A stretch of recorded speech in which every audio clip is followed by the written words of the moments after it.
Thomas and the Lighthouse.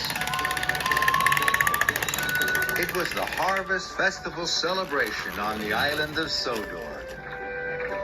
There was going to be a big fireworks party in the evening. All the engines had special jobs, and they were all very excited.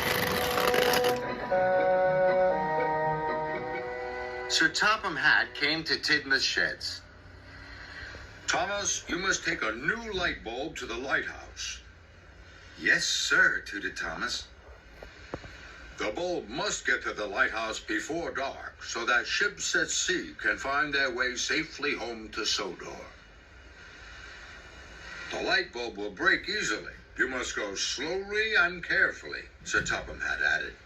So, Thomas puffed quickly away to the warehouse. Thomas started to daydream about the big party. There would be clowns. The choir would be singing. And he'd see the wonderful display of fireworks. Thomas truffed towards the warehouse. He was very excited. Thomas collected the light bulb. Then he set off slowly and carefully as Sir Topham Hatt had told him.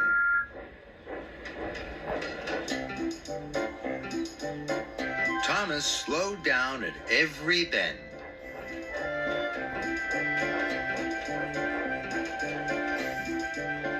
And chuffed carefully through every junction.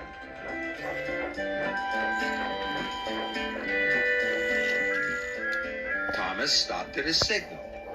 Emily was there. She was pulling the carousel. She was very excited. The fireworks are going to start when it gets dark, she cried. Thomas wanted to be back in time to see the fireworks.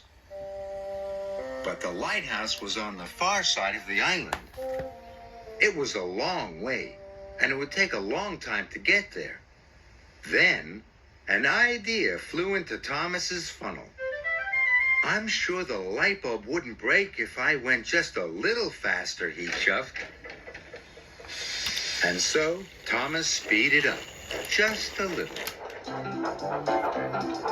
Thomas puffed along. He saw James at the water tower. James had wagons and wagons and wagons of fireworks. This is going to be the biggest firework party ever, James whistled happily. Now Thomas wanted to see the fireworks even more. I'm sure I can go just a little faster, he chuffed. So Thomas speeded up, just a little more. Thomas chuffed faster still. The bulb started to rattle and shake on his flatbed. Every time Thomas met another engine, he became more and more excited. Henry huffed along with swings and a seesaw. It's going to be a wonderful party, puffed Henry. Thomas went a little faster. Then he met Toby with the clown costumes. See you at the firework party, Thomas, he rang. Thomas went a little faster. He saw Percy with cars of children in fancy dress. The children were very excited.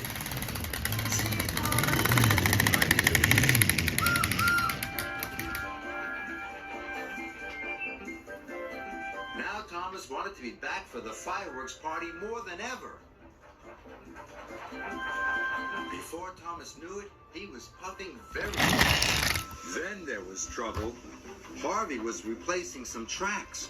Workmen had put a barrier across the track to warn the engines, but Thomas was now going too fast to stop safely.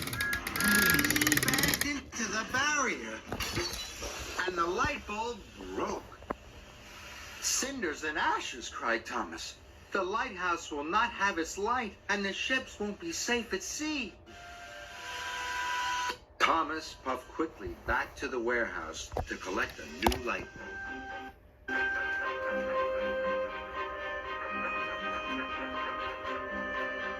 He knew now he would be too late to see the fireworks.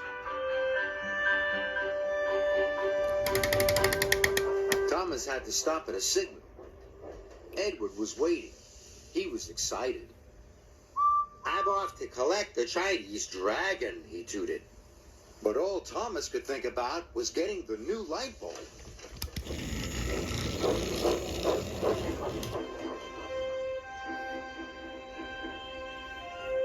With the new light bulb safely on board, Thomas set off slowly and carefully.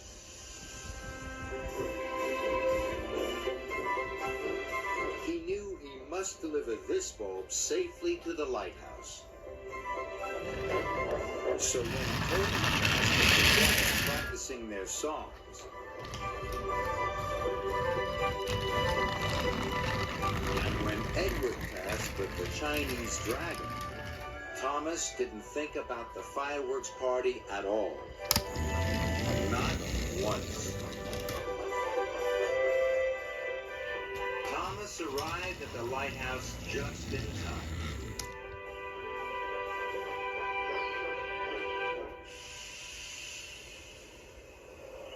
The bulb was quickly unloaded. "Thank you, Thomas," said the lighthouse keeper. And Thomas puffed back to Tidmouth shed. He knew he had missed the fireworks party completely.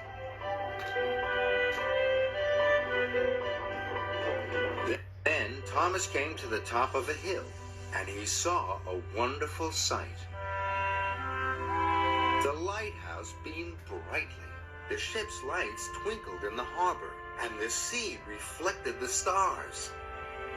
And even though there were no rockets or Catherine wheels, Thomas thought it looked as wonderful as the fireworks.